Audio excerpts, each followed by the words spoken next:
أيها الذين آمنوا صلوا عليه وسلموا تسليما الصلاة والسلام عليك يا سيدي يا رسول الله وعلى آلك وصحبك يا حبيب الله الصلاة والسلام عليك يا سيدي يا رسول الله وعلى آلك وصحبك يا حبیب اللہ۔ حضرت عبداللہ بن بسر رضی اللہ تعالیٰ عنہ سے مروی فرماتے ہیں حضور صلی عالم صلی اللہ تعالیٰ علیہ وسلم کا ایک بڑا برتن تھا، کسا، ایک برتن رکھتے تھے جس میں سارے لوگ مل کر کھانا کھاتے تھے، بڑا سا لگن، کسا کہتے ہیں اس کو۔ تو اتنا بڑا تھا کہ 4 آدمی مل کر اس کو اٹھاتے تھے، 4 آدمی مل کر اٹھاتے تھے۔ اس کا نام غرا تھا۔ غرا کا لفظی مطلب ہوتا ہے سفید۔ تو ایک دن جب چاشت کا وقت تھا اور مسلمانوں نے چاشت کی نماز پڑھ لی تو یہ کسا جو ہے اس کو پھر لایا گیا، اس کے اندر سرید بنایا گیا تھا۔ تو تمام صحابہ کرام جو ہیں وہ اس کے گرد جمع ہو گئے۔ جب تعداد زیادہ ہوگی تو حضور صلی اللہ علیہ وسلم اس کے گرد گھٹنوں کے بال بیٹھ گئے، گھٹنوں کے بال بیٹھ کر حضور صلی اللہ علیہ وسلم کھانے کے لیے بیٹھے اور گھٹنوں کے اوپر آپ نے اپنا بوجھ رکھا۔ اس کو جسا، گھٹنوں پر بیٹھنے کو جسا عربی زبان میں کہتے ہیں۔ تو ایک عرابی وہاں موجود تھا، وہ کہنے لگا یہ کون سا بیٹھنے کا طریقہ ہے؟ حضور صلی اللہ علیہ وسلم بیٹھے۔ تو عرابی جو ہے وہ علم کا نہ ہونا بڑی مصیبت ہوتی ہے، انسان بڑی عجیب و غریب قسم کی بات کرتا ہے۔ تو حضور صلی اللہ علیہ وسلم نے اس کی جو جملہ اس نے بولا تھا کہ یہ کیسا بیٹھنا ہے، حضور صلی اللہ علیہ وسلم نے فرمایا یقیناً میرے رب نے مجھے ایک باوقار بندہ بنایا ہے، مجھے عبدن کریمہ، اللہ تعالیٰ نے مجھے باوقار بندہ بنایا ہے۔ اس نے مجھے تکبر کرنے والا اور جو ہے نا وہ انید نہیں بنایا، تکبر کرنے والا اور جو ہے نا وہ ہر چیز کا انکار کرنے والا نہیں بنایا۔ اللہ تعالیٰ نے مجھے ایک باوقار بندہ بنایا ہے۔ پھر حضور صلی اللہ علیہ وسلم نے فرمایا اس برتن کے اطراف سے کھاؤ، ادھر ادھر سے کھاؤ، اور اس کی جو چوٹی ہے اور درمیان والا ایسا ہے اس کو چھوڑ دو، اس میں اللہ تبارک و تعالیٰ برکت نازل فرمائے گا۔ اس حدیث پاک کو امام ابو داؤد نے روایت فرمایا۔ وان واشی بن حرب عن ابیہ عن جدہ ان اصحاب رسول اللہ صلی اللہ تعالی علیہ وسلم قالوا یا رسول اللہ انا ناکل ولا نشبع قال فلعلکم تفترقون قالوا نعم قال فاجتمعوا على طعامكم فاجتمعوا على طعامكم واذكروا اسم اللہ یبارک لکم فیہ، رواه ابو داؤد۔ واشی بن حرب اپنے باپ سے، وہ ان کے دادا سے روایت کرتے ہیں۔ یہ واشی جو ہے یہ وہ نہیں ہے جس نے حضرت حمزہ کو شہید کیا تھا، کیونکہ وہ ثابت ہے، اور یہ واشی تابعی ہے بعد کے زمانے کے۔ تو وہ روایت کرتے ہیں کہ حضور صلی اللہ علیہ وسلم کے صحابہ کرام نے عرض کیا یا رسول اللہ ہم کھاتے ہیں، سیر نہیں ہوتے، کھاتے تو ہیں لیکن بھوک مٹتی ہی نہیں ہے۔ تو حضور صلی اللہ علیہ وسلم نے فرمایا شاید تم علیحدہ علیحدہ کھاتے ہو، بھوک نہ مٹنے کی وجہ یہ ہے کہ اکٹھے بیٹھ کر نہیں کھاتے، علیحدہ علیحدہ کھاتے ہو۔ تو کہنے لگے یا رسول اللہ بات تو ایسی ہے، کھاتے تو ہم علیحدہ علیحدہ ہی۔ تو حضور صلی اللہ علیہ وسلم نے فرمایا کھانے پر اکٹھے ہوا کرو، مل کر کھایا کرو، اور اللہ تبارک و تعالیٰ کا نام لیا کرو، بسم اللہ پڑھا کرو۔ 2 نسخے ہیں کھانے میں برکت پیدا کرنے کے، ایک مل کر کھانا اور دوسرا کھانے پر اللہ تعالیٰ کا نام لینا، بسم اللہ الرحمن الرحیم۔ یہ دو کام کرو گے تو تمہارے لیے برکت پیدا ہوگی۔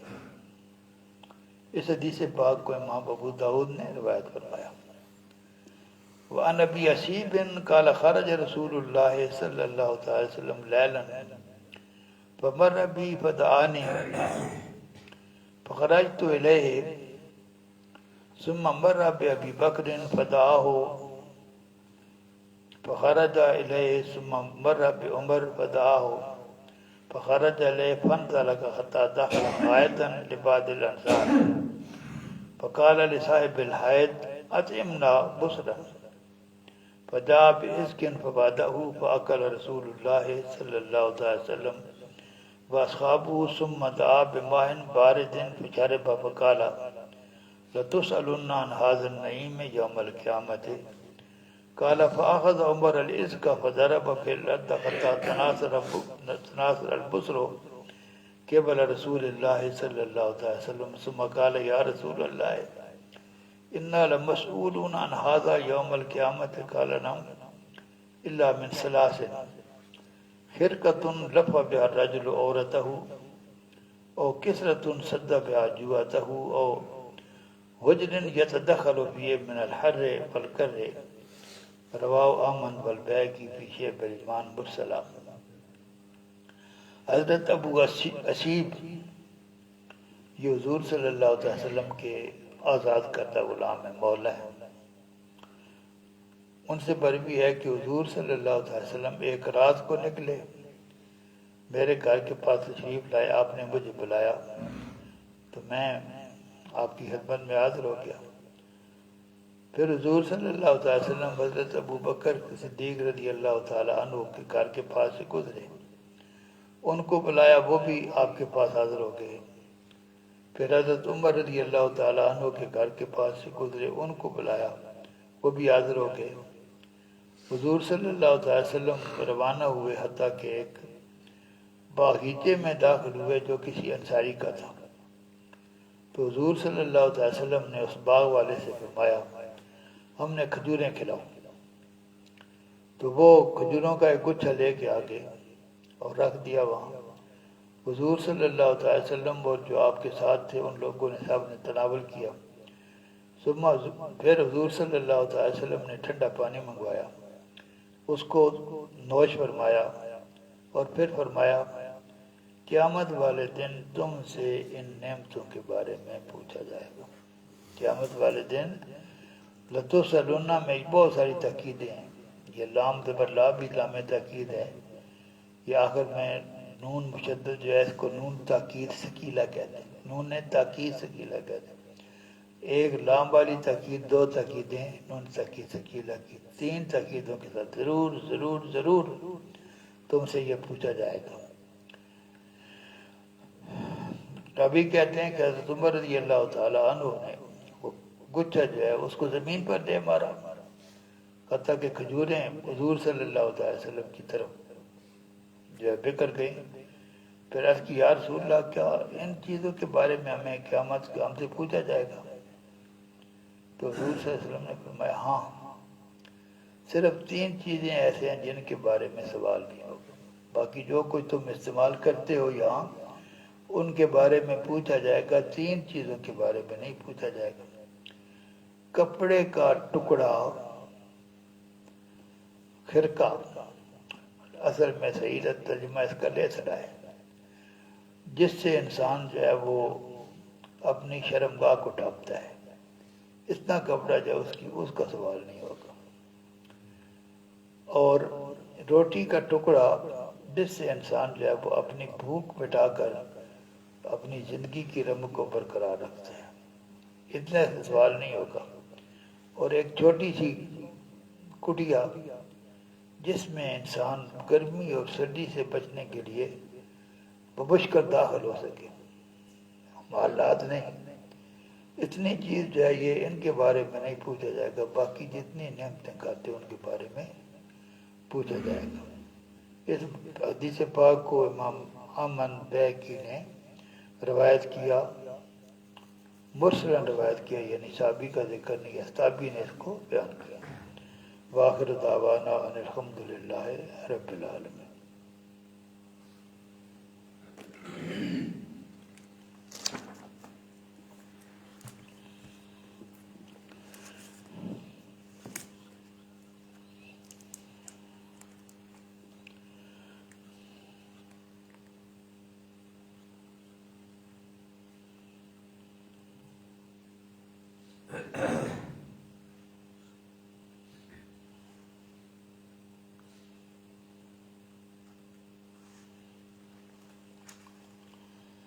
وہاں دوبارہ اس کی وضاحت کی ہے کہ عرفات میں دو نمازیں اس صورت میں اکٹھی پڑھی جائیں گی جب دو شرطیں پائی جائیں گی، جس آدمی احرام کی حالت میں ہو اور دوسرا امام اعظم کی اقتداء میں پڑھے۔ اگر اپنے خیمے میں پڑھے گا تو دونوں نمازوں کو اپنے اپنے اوقات میں پڑھے گا۔ اس صورت میں پھر درمیان میں سنتے اور نفل بھی، کیونکہ جمع نہیں کی تو وہ پڑھی جا سکتی۔ جب امام نماز پڑھ چکے تو موقف کی طرف متوجہ ہو، جہاں بھی بیٹھا ہے وہی موقف ہے، یعنی اب جو ہے نا وہ اپنے ذہن میں یہ ارادہ کرے کہ جو وقوف عرفات جو فرض ہے اب میں وہ کرنے لگوں۔ وقوف کا معنی ٹھہرنا ہوتا ہے، آدمی جہاں بیٹھا ہے وہیں بس میرا وقوف جو ہے وہ شروع ہو۔ وقوف کے بعد آپ نے دعا کرنی ہے اور دعا میں پوری جو ہے اس میں محنت کرنی ہے۔ جو پورا عرفات کا میدان ہے سارا موقف ہے، کہیں بھی اس کے اندر جو ہے آپ وقوف کر سکتے ہیں۔ ایک چھوٹی سی وہاں ہے نا وہ وادی ہے جس کا نام بطن ارنا ہے، وہ شامل نہیں ہے، وہ موقف نہیں ہے، اس کے اندر کوئی ٹھہرے گا تو اس کا جو ہے نا وہ حج نہیں ہوگا، کیونکہ وہ جگہ وقوف کی نہیں ہے۔ وہاں اگر گنجائش ملے تو زوال کے بعد عرفات میں وہ جو ہے غسل کرے، یہ غسل جو ہے یہ وقوف کے لیے جو وقوف جو وقوف عرفہ جو حج کا فرض ہے اس کی نیت سے غسل کرے گنجائش ملے تو۔ اور اگر ممکن ہو تو وہاں ایک پہاڑی ہے جس کا نام جبل رحمت ہے، جبل رحمت کے قریب اگر وقوف کرنے کا موقع ملا تو وہ زیادہ بہتر ہے۔ وقوف کی حالت میں رخ قبلہ کی طرف ہو، زبان پر اللہ اکبر لا الہ الا اللہ ہو، کبھی کبھی تلبیہ بھی پڑھے، ہاتھ دعا کرے اور ہاتھوں کو لمبا کرے اس طریقے سے جس طرح کوئی شدید بھوک کا انسان ہو اور شدید بھوک کی وجہ سے وہ کسی سے کھانا مانگ رہا ہو، اس وقت اس کی جو کیفیت ہوتی ہے اسی قسم کی کیفیت پر پیدا کرے کہ میں شدید حاجت میں مبتلا ہوں، میرا رب اپنے رب سے گزارش کرے کہ اللہ تعالیٰ میری اس حاجت کو پورا فرما۔ اس دعا پوری محنت سے دعا کرے، اپنے لیے دعا کرے، اپنے والدین کے لیے کرے، مسلمان بھائیوں بہنوں کے لیے کرے، اور کوشش کرے کہ آنکھوں سے آنسوؤں کا کوئی قطرہ بھی ٹپک آئے، یہ مشکل سا کام ہے۔ کوشش کرے کہ آنکھوں سے جب وہ آنسوؤں کے قطرے ٹپکیں، کیونکہ یہ اس بات کی دلیل ہے کہ آپ کی دعا قبول ہوگی۔ اگر آپ دعا کرتے ہوئے آپ کی آنکھوں میں آنسو آ جائیں تو سمجھیں کہ اللہ تعالیٰ نے آپ پہ رحم فرمایا ہے اور آپ کی دعا کو قبول کر لیا۔ دعا جو ہے نا اس میں اپنی طرف سے پورا زور لگائے کہ جو کچھ میں اللہ تعالیٰ کی بارگاہ میں عرض کر سکتا ہوں، اور ساتھ ہی دل میں یہ یقین بھی ہو کہ میرا رب میری اس دعا کو قبول کرے۔ یہ جو 9 ذی الحج ہے، یہ یوم عرفہ ہے، اس کا بڑا مقام ہے، یہ قبولیت دعا کا دن ہے، اور میدان عرفات جو ہے یہ بھی وہ جگہ ہے جس کو لیے اللہ تبارک و تعالیٰ نے حج کے لیے مخصوص کیا ہے۔ تو 9 ذی الحج کو میدان عرفات میں جو آدمی دعا کر رہا ہے اس کو بھی اگر یہ یقین نہ ہو کہ دعا قبول ہوگی یا نہیں ہوگی تو یہ کمزوری ہے.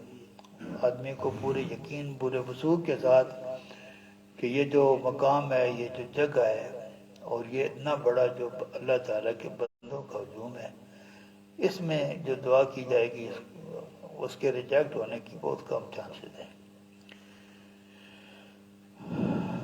اور کہا کہ خاص کر جو آدمی باہر سے آیا ہے وہ اس دن دعا کرنے میں کوئی کوتاہی نہ کرے، کیونکہ یہ ایسا نقصان ہوگا جو پھر شاید پورا کرنے کا موقع ہی نہ ملے. تو اس زمانے میں تو اب خیال 12-13 لاکھ روپے آج کی جو ہے وہ خرچہ لگ ہو جائے گا، اگلے سال اور ہو جائے گا. تو اس طریقے اس میں جو آدمی جس نے اتنا خرچہ بھی کیا ہے پھر اس کو موقع ملا ہے، پتہ نہیں پھر یہ موقع ملے یا نہ ملے. اس لیے دعا میں پوری محنت کر کے خلوص کے ساتھ آنکھوں کو بھی اپنے جو ہے وہ آنسو سے سجانا جو ہے یہ بھی ضروری ہے. سواری کے اوپر وقوف کرنا یہ افضل ہے. سب سے افضل یہ ہے کہ آدمی سواری پر وقوف کرے. حضور صلی اللہ علیہ وسلم نے جو وقوف کیا تھا وہ سواری کے اوپر تھا. اور اگر سواری نہیں ہے تو کھڑے ہونا بیٹھنے سے بہتر ہے. کھڑے ہو کر دعا مانگنا بیٹھ کر دعا مانگنے سے بہتر ہے. وآخر دعوانا الحمدللہ.